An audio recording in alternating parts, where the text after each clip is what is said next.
안녕하세요. 이강명의 유배가사 북찬가를 같이 공부하겠습니다.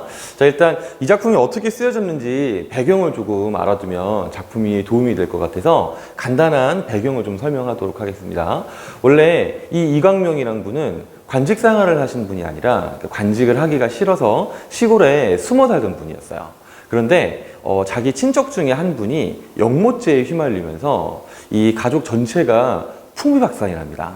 그래서 자기 자신은 사실 자기는 잘못한 게 없는데 지방으로 유배가 되면서 어머니랑도 헤어지고 또 옛날에 이제 영모죄에 걸리면 그 사람만 처벌하는 게 아니라 뭐 3족을 멸한다, 뭐 9족을 멸한다 이런 말 들어봤을 텐데 그런 식으로 친척들이 다 뿔뿔이 흩어져요. 그래서 이 사람은 자기가 억울하게 유배를 간 것에 대해서 좀 그 괴로움을 좀 작품 속에 집어넣고요. 또 한편으로는 어머니에 대한 그리움, 그리고 다른 유배가사랑 좀 다른 점이 있는데요.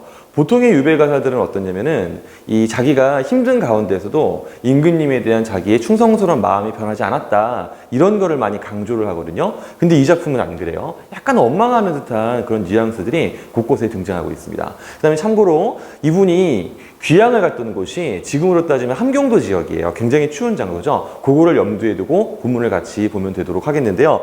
이 작품 굉장히 깁니다. 그래서 전문을 다 수업하는 건 좀 무리가 있고요. 주요 장면만 볼 텐데 일단은 전체적인 흐름이 어떤지는 한 번 정도 살펴보고 가도록 하겠습니다. 자, 일단 여기 지금 서사부터 결사까지 원래는 크게 세 덩어리죠. 가사문학 웬만하면 다 이렇게 서사, 본사, 결사 이런 식으로 돼 있어요. 그 중에서 지금 보시면 본사가 세 덩어리로 끊어져 있는데 우리가 지금 공부할 부분은 대략 이 본사 3에 해당하는 정도로 생각하시면 되겠습니다. 어쨌든 전반적인 흐름은 다음과 같습니다. 홀어머니만을 의지해 살아온 자신의 기고한 삶, 즉 아버지와 함께 살지 못했다는 걸 알 수가 있죠. 그 다음에 노모와 작별에 대한 슬픔, 그 다음에 유배의 누종과 그로 인한 소외. 잘 보시면 이 부분이 시간 순서로 지금 구성되어 있다는 걸 알 수가 있어요. 그 다음에 노모에 대한 염려와 울분 부분이 지금 이제 우리가 살펴볼 부분이고요. 마지막은 자신의 신세에 대한 한탄. 그 다음 이게 일반적인 유배가사랑 다른 점 뭐라고 했냐면 자기 충성 안 변했어요 라고 말하는 게 아니라 자기를 다시 죄를 없애주기를 바라는 마음 정도가 맨 마지막에 드러났다. 자, 요 정도만 확인을 해보고 그리고 이제 본문을 보도록 하겠습니다. 자, 참고로 말하면 굉장히 한자어가 많기 때문에 정말 이해하기가 어려워요. 그래서 보통 문제에 나오거나 책에 보면 한자와 풀이들이 굉장히 많이 달려있는데 선생님은 다 풀어 써놨기 때문에 같이 읽어가면서 여러분들이 모르는 건 체크를 좀 하시고 그 다음에 선생님이 꼭 외워야 할 필요가 있는 것들은 좀 알려줄 테니까 그런 것들은 따로 좀 암기를 해주시기 바랍니다. 읽어볼게요. 자, 삭풍은 들이치고 사사는 우긴 고래. 북쪽에서 불어오는 찬바람이 들이치고 사산 안쪽 골짜기에는 이렇게 얘기했죠. 자, 지금 여기 북쪽이라고 했잖아요. 또 한자어 표현이 삭풍 이렇게 돼 있죠. 이거 매우 춥고 거센 바람을 얘기하는 거예요. 즉 화자가 있는 곳에 굉장히 강하고 찬바람이 불고 있다 이런 설명이 되겠습니다. 그 다음에 해묵은 얼음이요 조추의 눈이 오네. 오래된 얼음이요 이른 가을에 눈이 오니. 자, 지금 여기 보면은 가을에 눈이 온다 그랬죠. 우리 남한에 사는 사람들은 사실 가을에 눈이 오는 걸 거의 보지 못하거든요. 물론 이제 힘들게 총 들고 나라를 지키는 군인들은 일부 보시는 분들도 있어요. 우리 그분들의 노고에 좀 감사를 합시다. 자, 어쨌든 여기서 알 수 있는 게 바로 뭐냐면 화자가 경험하지 못했다라는 거예요. 이렇게 이른 시기에 눈이 오는 게 이게 바로 화자가 위치한 유배지에 즉 북한 지역의 특수성이 드러난 부분이다. 그래서 괴롭다 정도로 이해할 수 있겠어요. 그 다음에 백초가 선영거든 만곡이 될 새 없네. 모든 풀이 이미 떨어졌거늘 즉 시들었거늘 곡식이 잘 자랄 리가 없네. 즉 자신이 있는 곳이 얼마나 춥고 척박한 곳인지를 이렇게 설명했다. 즉 유배지의 고된 환경이 여기 잘 드러나 있다. 자, 그 다음 이제 보겠습니다. 자, 귀보리밥 못 이으며 니 쌀이야 구경할까. 보리밥도 못 먹는데 쌀을 어떻게 먹겠느냐 이렇게 얘기한 거죠. 지금 우리가 사실 우리 지금 보리는 건강식이라고 생각하지만 옛날 사람들한테는 쌀이 되게 좋은 거고요. 보리는 뭐 사실 보리도 못 먹는 사람 많았지만 어쨌든 부자들은 쌀 먹는 거였거든요. 그런데 보리도 못 먹을 처지니까 쌀은 역시 볼 수가 없다. 비교해서 지금 설명하고 있죠. 그 다음에 소채도 줄이거니 어육을 생각할까. 소채는 채소입니다. 어육이란 건 써놓은 것처럼 물고기랑 고기예요. 채소도 못 먹는데 물고기랑 고기를 어떻게 꿈을 꾸겠어요. 굉장히 자기가 배고프다는 걸 설명한 거고요. 그 다음에 가죽옷 과하하니 포피로 어한 어찌.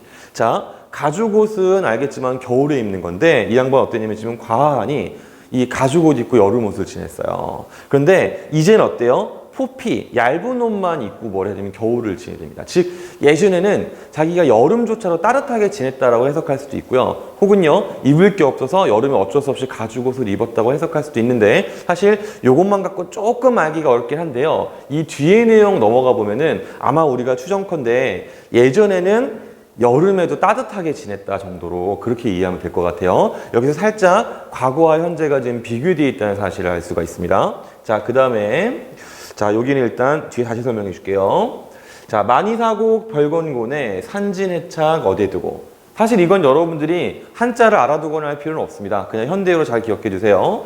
상서로운 별천지에 진귀한 음식은 어디에 두고. 즉, 자기는 지금 보리도 못 먹고 채소도 못 먹고 있는데 과거에는 좋은 음식들을 많이 먹었거든요. 근데 지금 못 본다는 얘기예요. 그 다음에 화훼삼갑 호난 악지 백룡 만물 그린 안고. 이것도 한자들을 다 기억하실 필요 없습니다. 그냥 현대어로 기억하시면 돼요. 자, 함경도 험한 곳에 사람 살기 어려운 땅에서 전에 있던 곳에 두고 온. 이거는 선생님이 보통 시를 쓸 때 생략하는 부분을 채워놓은 겁니다.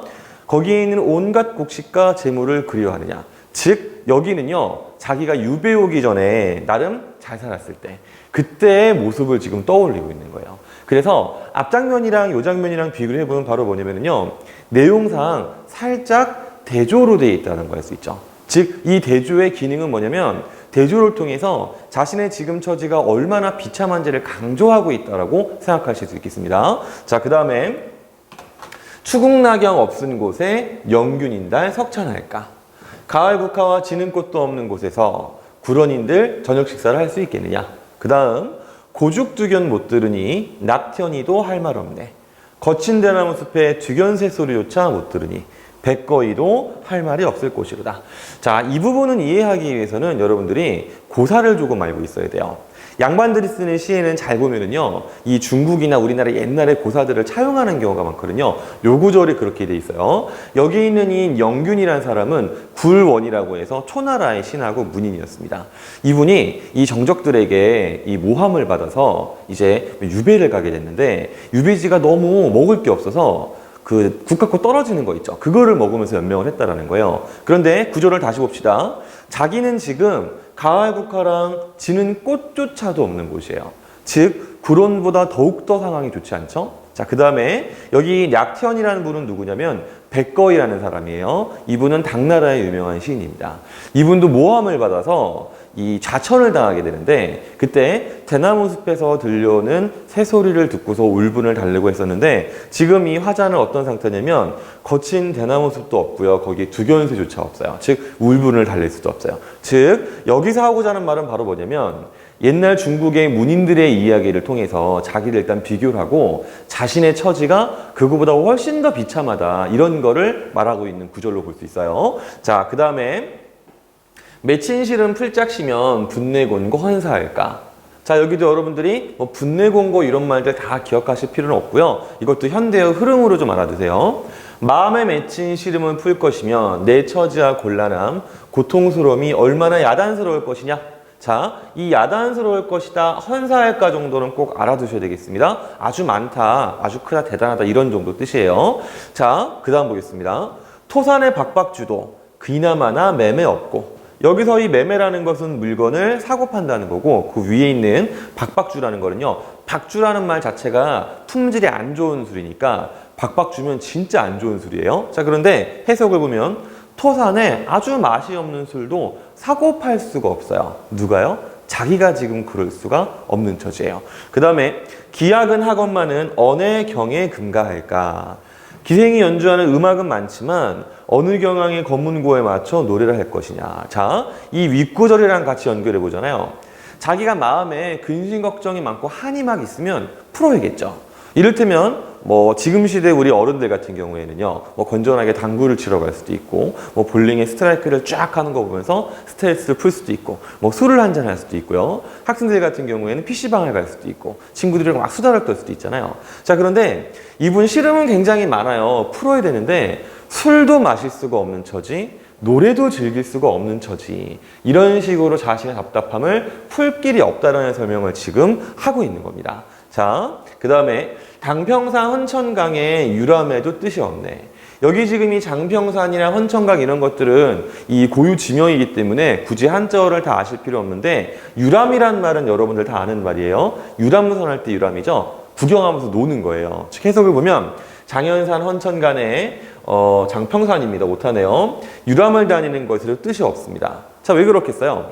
너무 답답한 게 많고 풀 길이 없으니까 유람하는 것. 즉 원래 양반들은요, 자연 즐기고 노는 거거든요. 어떤 유배 가사들 보면은 유배 갔음에도 불구하고 자연을 즐기는 그런 이상한 짓을 하시는 분들이 있어요. 그런데 이분은 도저히 그런 거를 할 처지와 기분이 아니다라는 거를 지금 얘기하는 거예요. 그 다음에 민풍도 후타하되 웃거라도 아니온다. 해석을 보면 민속이 후하다고 하지만 웃거라도 나에게 아니 온다라고 했죠. 선생님이 백방으로이 웃거의 뜻을 알아보려고 했는데 뜻이 없어요. 그래서 보통은 선생님들이 모르면 설명 안 하고 넘어가는데 선생님은 모르겠다라고 정직하게 얘기해 주겠습니다. 다만 흐름상 이해할 수는 있어요. 실제로 여러분들이 시험 볼 때 모르는 단어 반드시 있거든요. 흐름상 이해할 수 있으면 그러면 된 거예요. 자, 무슨 말이냐? 민속이 후하다는 건 인심이 좋다라는 거예요. 그럼 인심이 좋으면 나한테 뭐 먹을 거를 주는 사람도 있고 위로해 주는 사람도 있을 텐데, 그러나 나에게는 뭐를 갖다 주는 사람도 없고 잘해 주는 사람도 없다. 이런 식의 한탄으로 우리가 이해해 볼 수 있겠죠. 그래서 정리해 보면 마음에 맺힌 시름을 풀 길이 없는 자신의 답답한 처지, 처참한 처지가 지금 우리가 방금 본 구절들에 드러나 있다. 기억하시기 바랍니다. 그 다음, 자, 보떡고 흔님방에 두문하고 홀노이셔. 해석을 보면 나무 껍질과 흙이 깔린 방에 이 사람 지금 문들이 아니라 문을입니다. 문을 닫고 혼자 앉아 있어요. 근데 이 부분은 뭐 딱 보면 뭐 괴롭고 고독하고 외롭겠다는데 앞에 보니까 좀 너무 심하죠. 방바닥에 막 껍질 깔려 있고요. 막 흙으로 막 범벅이 돼 있어. 되게 더럽습니다. 그 다음에 승에는 배창하고 조갈은 완벽한데, 자, 여기 승해나 조갈이라는 말은 아주 간혹 가다가 나오는 말들이긴 한데 이것도 좀 알아뒀으면 좋겠어요. 승해가 파리와 목이고요. 그 다음에 조갈이 벼룩이랑 군뱅이. 우와, 더럽습니다. 그냥 더러운 게 아니라 막 징그럽죠. 양반이었단 말이에요, 이 사람은. 굉장히 나름대로는 좀 고귀하게 살다가 이렇게 막 너무 남루한 집에 지금 살고 있는 거예요. 그 마음이 어떨 것 같아요? 억울하게 유배 왔는데 유배지 집은 막 거지 같고 막. 그래서 자, 앉은 곳에 해 다 디우고 누운 자리 밤을 새와. 앉은 곳에서 해 기울고 누운 자리에서 밤을 새워. 잠을 못 이루는 거죠. 분노도 있을 거고 한탄도 있을 거고 서러울 거고, 그죠? 그 다음에 잠든 밖에 한숨이요 한숨 끝에 눈물이 일세. 잠자는 시간에는 한숨만 나오고 한숨 끝에는 눈물이 흐른다. 그래서 여기를 정리해보면 더럽고 남루한 집, 여기서 지금 시름 때문에 잠 못 이루고 있는 화자의 처지가 드러났다. 이렇게 볼 수 있겠네요. 그 다음, 자, 밤밤마다 꿈에 보니 꿈을 둘러 상시과죠. 상시라는 거는 언제나 뭐 평소에 이런 얘기겠죠. 보시면 밤마다 꿈속에서 어머니가 보고 싶어요. 그래서 그 꿈을 내가 깨어있는 낮에다 갖고 싶어요. 근데 사실 그게 현실적으로 불가능하잖아요. 이런 식으로 고전 시가를 보다 보면 현실적으로 불가능한 것을 현실에서 하겠다, 혹은 생길 것이다, 혹은 생긴다면, 이런 식으로 가정하는 것은 전부 다 뭐냐면 간절함 때문에 그런 거예요. 그래서 정리를 해보면 어머니에 대한 간절한 그리움 때문에 이런 표현이 나왔다라고 이해할 수 있겠습니다. 그 다음에 이 뒤에 좀 슬퍼요. 이제 자, 보세요. 학발자한 못 보거든. 학발자한 정도는 알아두시면 좋습니다. 흰머리 많은 엄마 얼굴이에요. 좀 나이 드신 노모의 모습이고요. 그 다음에 안족서신 자질염은, 이 안족서신이라는 말도 여러분 밑에 해석 보면 이 편지 있죠. 편지를 기러기 발에 매달아서 왕래하는 게 안족서신이에요. 자, 그런데 해석을 다시 보면 어머니 얼굴을 못 보거든 편지를 매달아 보내는 것처럼 편지만 자주 보내는데, 즉 직접 연락을 주고받을 수가 없는 상태죠. 가까이서 하는 것도 아니고 지금처럼 이메일이나 전화가 있는 것도 아니니까요. 그런데 기다린들 통이 올까 오노라면 달이 넘대. 즉 기다려분들 어머니 소식을 알 수가 없고 그리고 소식이 오는데 한 달이 넘는 시간이 지금 걸린다라는 걸 알 수 있죠. 실제로 예전엔 편지를 주고받을 때 사람들이 걸어가거나 말 타고 가기 때문에 뭐 한두 달 걸리는 거는 당연한 일이었습니다. 자, 어쨌든 계속 보면은요. 못 본 죄는 기다리나 보내는 시원할까? 어머니를 뵙지 못한 때는 어머니 뵙기를 기다리고 있으니 막상 보게 되면 얼마나 가슴이 시원할까? 그 다음에요. 놓친 소식 나 모를째 내 놓친 소식을 알까? 즉 어머니 소식을 내가 모르는데 내 소식을 어머님은 과연 알고 계실까? 이런 얘기죠. 그 다음에 천사만수 막힌 길에 일반고산 위해 올고. 자, 해석을 보면 산가물로 막힌 길 때문에 생긴 숱한 괴로움을 누가 헤아릴 것이냐? 자, 여기서 중요한 소재가 두 개가 나오죠. 일단 천산이라 그러면요. 이 천자가 하늘 차자 높은 산이에요. 만수는요. 말 그대로 만자라서요. 아주 많은 물입니다. 생각해 보면은 여기 지금 여기다 표시할게요. 이 산이랑 물 두 개 있죠. 요게 바로 어떤 역할을 하느냐? 바로 엄마와 나 사이의 장애물이에요. 어머니와 나 사이에 거리감을 드러내는 시어가 되겠습니다.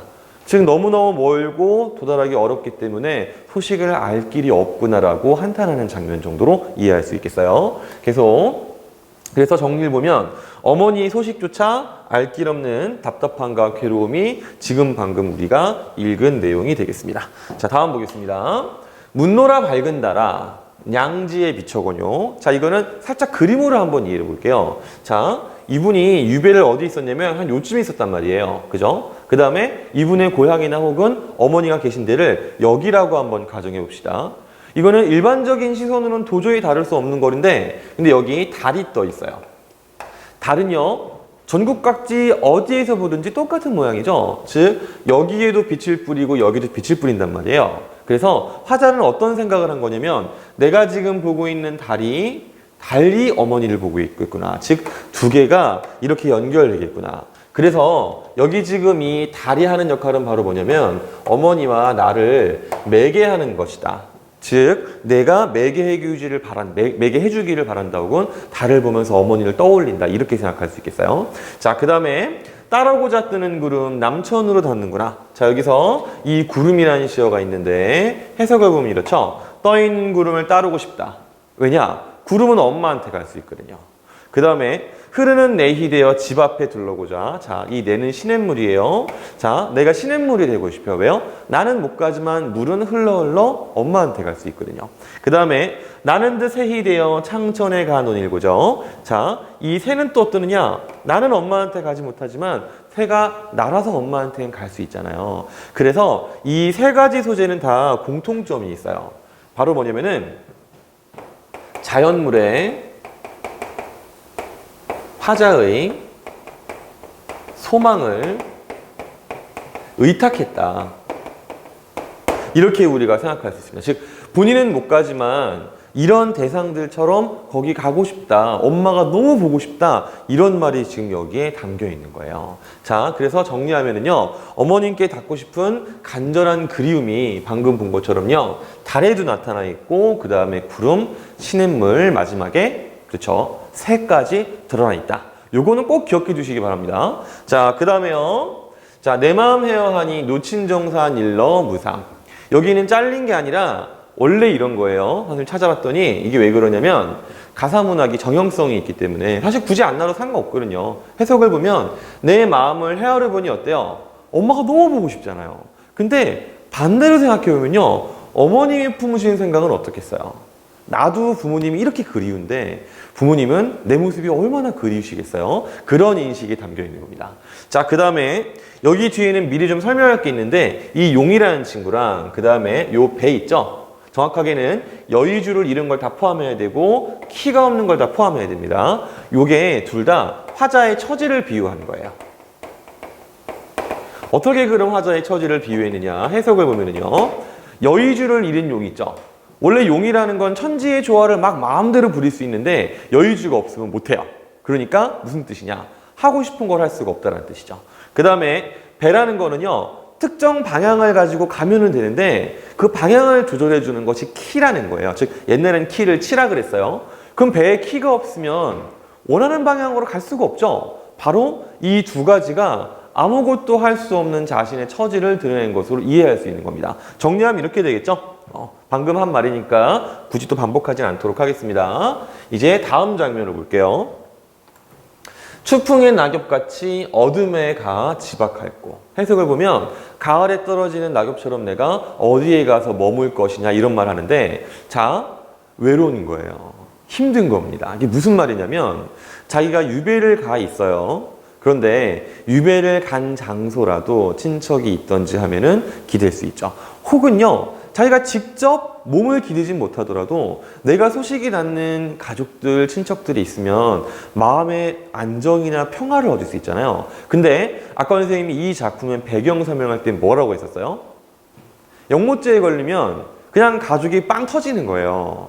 그래서 어떻게 되느냐? 자, 재택도 파산하고 친속은 분찬하니. 즉, 문중에 여러 집안들도 망해버렸고요. 친척은 흩어져서 숨어버렸습니다. 영모죄 때문에 그런 거죠. 그 다음에 도로에 방황한들 할 곳이 전혀 없네. 길거리에 서성거려도 내가 의지할 곳이 전혀 없구나. 그래서 지금 의탁할 곳 없는 화자의 비참한 처지가 이렇게 드러났다. 이해할 수 있겠습니다. 자, 그 다음 보겠습니다. 어느 때에 주무시며 무슨것을 잡수한다고. 어머니는 언제 주무시고 무엇을 드시고 계시냐. 다시 어머니한테 돌아왔죠. 그 다음에 1.1이 삭히더니 어느 자손 대신할고. 한벌옷과 신발 하나를 신고 지내셨는데 어느 자식이 나 대신에 부모님을 모실 수 있겠느냐. 그 다음에 나 아니면 누가 매시고 자모밖에 날 위게 했고, 내가 아니면 누가 어머니를 모시고 어머니의 누가 나를 사랑할 것이냐. 너무 절절한 느낌이 들죠. 그죠? 어머니에 대해서 너무너무 그리워하는 마음이 드러나는데, 그건 아까 설명한 데서 이유가 있어요. 홀로 자랐어요. 홀어머니 밑에서 자랐어요. 그러다 보니까 당연히 이 모자지간의 관계가 더욱더 애틋할 수밖에 없겠죠. 그래서 정리를 해보면 어머니의 아니에 대한 걱정의 심력이 드러나 있다고 볼 수 있겠습니다. 자, 그 다음. 남의 앞쓴 모자 정리 수유상리 못하더니 다른 사람에게 없는 모자간의 인정. 아까 설명한 거죠? 그 다음에 그 일 때문에 잠시로 서로 떨어져 지내지를 못했습니다. 그런데 조물을 미이건가 이래도록 떼쳐온고, 누가 조물줄을 움직였느냐. 즉 누가 조물줄을 움직여서 어머니와 나 사이를 떨어뜨려놨느냐. 그 다음에 내가 방금 설명한 내용이네요. 선생님이 요것만 설명하려고 그랬는데 밑에 같이 해버렸습니다. 여기서 약간 어떤 정서가 드냐면 원망하는 느낌이 좀 들죠. 그래서 정리해보면 어머니에 대한 애틋한 마음, 그 다음에 이 상황이 만들어진 것에 대한 원망, 이런 것이 지금 여기에 드러났다고 할 수 있겠습니다. 자, 이렇게 해서 북창가는 끝인데요. 굉장히 긴 작품이라고 했잖아요. 그래서 사실 여러분들이 선생님이 설명한 요것만 본다고 해서 북찬가를 다 알고 있는 건 아니에요. 그래서 꼭 기억하셔야 될 게 뭐냐면 아까 맨 앞에서 설명했던 북찬가의 이 창작 배경, 작가가 어떤 사람인지랑 아까 서사, 본사 1, 2, 3이랑 결사했었죠. 그죠? 그 내용을 어느 정도는 머릿속에 담고 있으시면 좋을 것 같아요. 그리고 또 이렇게 한자말이 많은 가사 문학을 읽을 때의 특징인데요. 사실 선생님도 전부 못 읽어요. 시험지에서 만약 보잖아요. 다 읽을 수가 없어요. 그래서 이거를 출제하시는 분들도 나름대로의 고민을 합니다. 뭐냐면 그래도 학생들이 알아는 봐야 할 텐데, 그래서 선택을 합니다. 뭐냐면 이거는 문맥을 통해서 충분히 알 수 있을 것 같아. 그런 건 뜻을 안 달아놓겠죠. 혹은 한편으로는 이거는 꼭 알아야지 이해할 수 있어. 그럼 해설을 잘하나요? 근데 또 한편으로는 이거는 뭐 몰라도 전체적인 해석에 무리는 없겠는데, 그럼 안 달아버려요. 그러니까 여러분들 이거를 이용하시면 돼요. 실제 시험장에서 딱 봤는데 모르는 한자가 나왔다. 그래서 문맥을 통해 봤는데 모르겠으면 어쩔 수 없습니다. 그냥 무시하시고요. 그리고 해설이 달려있는 한자어들을 위주로 이해를 좀 해보시고요. 다만 출제하시는 분들은 워낙 아는 게 많으시는 분들이기 때문에 이 보통 학생들의 지적인 수준에 대해서 약간 이제 거리감을 가지실 때가 있죠. 그래서 이 정도는 알겠는데 했지만 학생들은 모르는 경우가 있어요. 그러니까 선생님이 아까 해석한 거 보면 잘 알겠지만 고전 그 원문 있죠. 그거랑 현대어를 번갈아서 보면서 어느 정도는 자기가 그 단어가 그런 뜻이다라는 것을 뭐 줄줄줄 외지는 못하더라도 한 7, 80% 정도는 의미를 연상할 수 있게 강독 연습을 해두는 것이 좋습니다. 어쨌든 고생이 많았습니다. 다음 강의에서 보겠습니다.